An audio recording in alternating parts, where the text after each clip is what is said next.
మీ మోకాల నొప్పులకు ఎటువంటి సర్జరీ లేకుండా ఎపియాన్ పెయిన్ క్లినిక్ అందిస్తున్న అత్యాధునిక చికిత్స. అవును కదా సార్. అది పాత పద్ధతులు కొన్ని ఇప్పుడు పొద్దున్నే కుండలో మనం చక్కగా అంటే రాత్రే మిగిలిపోయిన అన్నం పెట్టి కొంచెం నీళ్లు పోసి మజ్జిగేసి ఉల్లిపాయ ముక్కేసి తినమని చెప్తున్నారు. హైలీ చాలా బాగుంటుంది, మంచిది హెల్త్ మంచిదే. But that also is carbohydrate. You have to think about it. ఎంత తినాలనేది ఆలోచించాలి. అదే కొద్దిగా తినేస్తే నీళ్ళు ఎక్కువ తాగేసేస్తే దాంట్లో ఫర్మెంటేషన్ ఉంటుంది. దాని బదులు అదే సేమ్ అన్నం బదులు మీరు మిల్లెట్స్ చేస్తే తాగండి. అన్నం బదులు మిల్లెట్స్ వేసుకుంటే మిల్లెట్స్ వేసి 12 hours చేశారనుకో, మీరు గంజి అంబలి మీకు తెలిసి ఉంటుంది చిన్నప్పటి నుంచి. అంబలే అంటారు ఆడ ఇక్కడ నార్త్లో. అది తాగండి, బ్రహ్మాండంగా ఉంటుంది. తెల్లవారు తాగుతానే ఇంకేం అవసరం లేదు సాయంత్రం వరకు మీకు. And then you have the మన గుగ్గుళ్ళు అంటాం చూడండి, అంత pulses with all the things germinating అంటే స్ప్రౌట్స్ బాయిల్ చేసుకుని తినేసేసి సరిపోతుంది. You need only 2 things. ఇలా ఆలోచించడం మొదలు పెట్టాలి యాక్చువల్లీ సార్. అదే మెయిన్. అదే మనం ఆలోచించాలి. మనము ఇప్పుడు మనం లైఫ్ స్టైల్ ఏముండాలా, ఎట్లుండాలా, ఫిలాసఫీ మనం థింక్ చేయాలి. ఎందుకు బతుకుతున్నామని ఆలోచించాలి. బతుకున్నప్పుడు ఏం చేయాలనేది ఆలోచించాలి. మనం ఆలోచించేదానికి వ్యవధి లేదు. ఏది పరిగెత్తేస్తున్నాం, మిగతావాడు పరిగెత్తాను అంటే మనం పరిగెత్తాను అంటే గొర్రెదాటు నిలిచి ఎందుకు పరిగెత్తున్నామో నేను ఆలోచించలేదు. మన హెల్త్ బాగుండాలి, ఆరోగ్యమే మహాభాగ్యం, అంతే కదా. మర్చిపోయినారు. అది ఉంటే ఇంకేమి ఉండదు. వీడు బతికినంతవరకు కష్టపడి అంతా చేసేస్తాడు, ఆఖరికి ఏమవుతుంది, జబ్బులు వచ్చేస్తాయి. జబ్బులు వచ్చినప్పుడు ఏం చేస్తాడు, హాస్పిటల్ పోతాడు. వీడు సంపాదించింది జబ్బులు దానికి పెడతాడు, కానీ ఈ నెవర్ ఎంజాయ్డ్ ఇట్. ఇది అది తెలుగులో సామెత ఉంది కదా, పాచి పండోడు సంపాదిస్తే బంగారు పండోడు తినేసిపోయినాడు. రేపు హాస్పిటల్ బంగారు పండోళ్ళు, మనం పాచి పండోళ్ళు. డాక్టర్ దగ్గరికి ఎప్పుడు వెళ్ళకూడదు అనుకోవడం ఉత్తమం. అబ్సల్యూట్లీ. అదే అందువల్లే కదా ఇంతమంది and Apple day keeps the doctor అవన్నీ. చాలా వరకు ట్రూత్ అది అంతా. ఎందుకంటే ఫైబర్ అన్నీ ఉండాలి. ఆ మాదిరి ఫ్రూట్స్ అన్నీ తింటాం, వెజిటబుల్స్ తింటామంటే మనం కీప్స్ ది డాక్టర్ అవే. అవి చేయము కదా మనం. అదే సార్. ఇప్పుడు ఒక కాంట్రవర్షియల్ క్వశ్చన్. ఇప్పుడు వెయిట్ లాస్ టెక్నిక్స్, ప్రొసీజర్స్ ఎన్నెన్నో వచ్చేసాయి, ఇంక్లూడింగ్ మొన్నటి వరకు రైబల్సెస్ వచ్చింది. ఇప్పుడు మౌంజారో ఇంజెక్షన్ ఇస్తున్నారు తగ్గడానికి. అది ఎఫెక్టివ్గా ఉందని చాలామంది చెప్తున్నారు. బట్ ప్యాంక్రియాటైటిస్ వస్తుంది, ఇన్ఫ్లమేషన్ వస్తుంది అంటున్నారు. As a seasoned surgeon and clinician మీరేమంటారు సార్? ఇప్పుడు ఒక 5 ఏళ్ళుగా ఉపయోగిస్తూ వచ్చాను. ఏది మౌంజారో కాదు, ఫస్ట్ ఒజెంపిక్ అండ్ వెగోవి అని 2 ఉన్నాయి. అంటే సెలెక్టివ్గా పేషెంట్స్ ఉపయోగించుకొని సూపర్వైజ్డ్ మెడికేషన్ ఇస్తే బాగానే ఉన్నది. వీళ్ళు సడన్గా మేము ఒకటేసారి తగ్గిపోవాలనేది ఇంక్రీజ్ డోస్ ఏమవుతుంది, before the body get used you are giving a higher dose. Ozempic is semaglutide, అది GLP-1 అని బ్రెయిన్లో ఉండే రిసెప్టార్ చేస్తుంది. మేము ఆపరేషన్ చేసినా కూడా అదే వాటిని GLP వాటిని ముందు పనిచేసే వాటికి ఈ హార్మోన్స్ పనిచేస్తున్నాయి. దాన్ని బట్టి సర్జరీని బట్టి ఇవి కనుక్కొని వీళ్ళు తయారు చేశాను.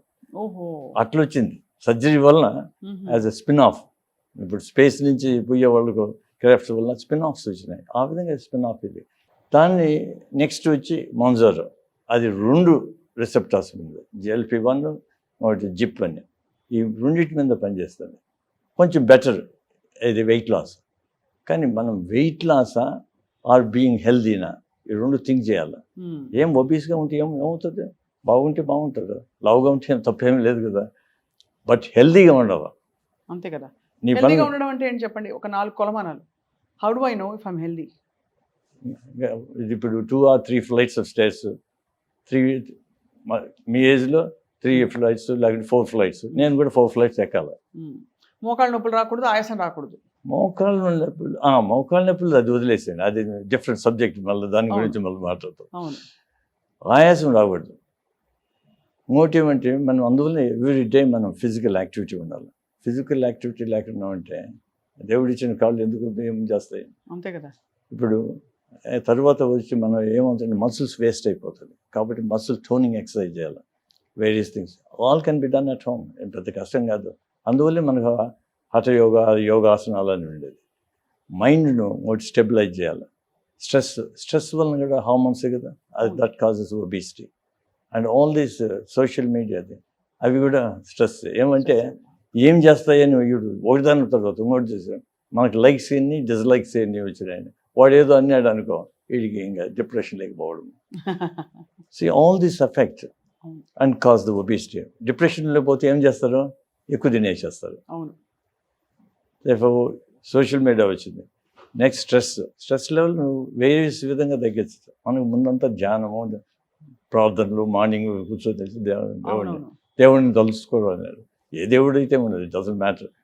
ఒక దేవుడు ఉండాలా లేదా అది వదిలేసండి. Because I was an atheist for 10 years చైల్డ్హుడ్లో. మళ్ళీ స్పిరిచువలిస్ట్ అయిపోయినా, మెడిటేషన్ 48 years మెడిటేటింగ్. కాబట్టి అది వేరే. దేవుడు ఉన్నాడా లేదా వదిలేయండి.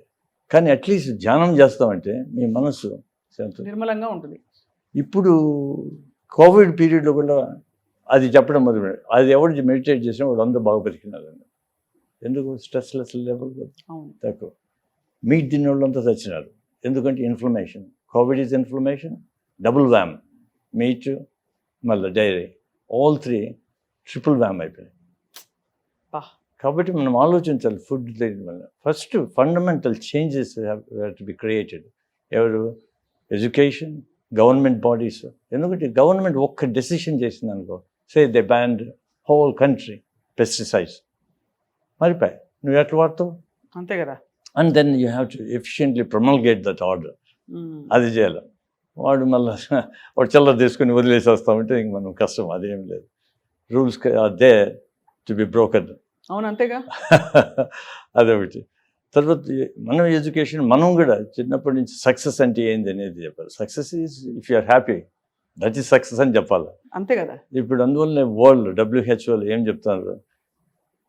వెల్ బీయింగ్ అంటే వాడు చెప్పేది ఏమంటే మెంటల్ హెల్త్ బీయింగ్, అది ఇంపార్టెంట్. అది అందువల్లనే నార్వే వాటికి వచ్చినాయి నెంబర్ 1. ఏది? Happy place way to live అంటే నార్వే. మన ఇండియాది ఎక్కడ ఉంటుందో 100, 150 మర్చిపోయినాను చదివిన. ఎందుకంటే we are running what they were doing Americans in the past, we are behind them little bit అంతే. ఇప్పుడు వాళ్ళని ఓవర్టేక్ చేసేస్తాం ఈ స్పీడ్లో. అన్నీ ఉండాలి కొంతవరకు, అన్నీ మోడరేషన్. చేయాల్సినప్పుడు చేయాలి, ఎంతవరకు రిలాక్స్ అయ్యాలి. కాబట్టి మనం ఆ రిలేషన్షిప్, మంచి రిలేషన్షిప్ ఉండాలి అందరితో. 10 మందితో కొట్లాడాల్సిన పని లేదు, అవసరమే లేదు. అంతే కదా. ఈగో మోస్ట్ ఆఫ్ దెమ్ అవన్నీ తీసిపారేసేసి. ఈగో చాలా షార్ప్ అయిపోయింది అందరిలో. ఇప్పుడు అవన్నీ చెప్పితే వాడు ఎడ్యుకేషన్ అవంతా. తర్వాత ఇవి కూడా ఎందుకు ఇట్లా బిహేవ్ చేస్తాను, జాబ్స్ లేవు కాబట్టి దే బిహేవ్ లైక్ దట్. కాబట్టి they have to look in a different way. అంతా మనం బాక్స్లోనే కాకుండా కొంచెం లైటల్ వ్యూలో ఉండేసి out of the box assess చేయాలి. అది డైట్ అండ్ అవన్నీ ఇంపార్టెంట్. ఫిజికల్ స్పేసెస్కి క్రియేట్ చేయాలి. You have to have parks and things like that. అవన్నీ చేయాలి. ఇంకా వెరైటీ చేయాలి. Then there comes a point when they need surgery. Some of them they need, there is no way. But even in that I think మీరు చాలా revolutionary surgical procedures introduce చేశారు sir. చేశాను. అంటే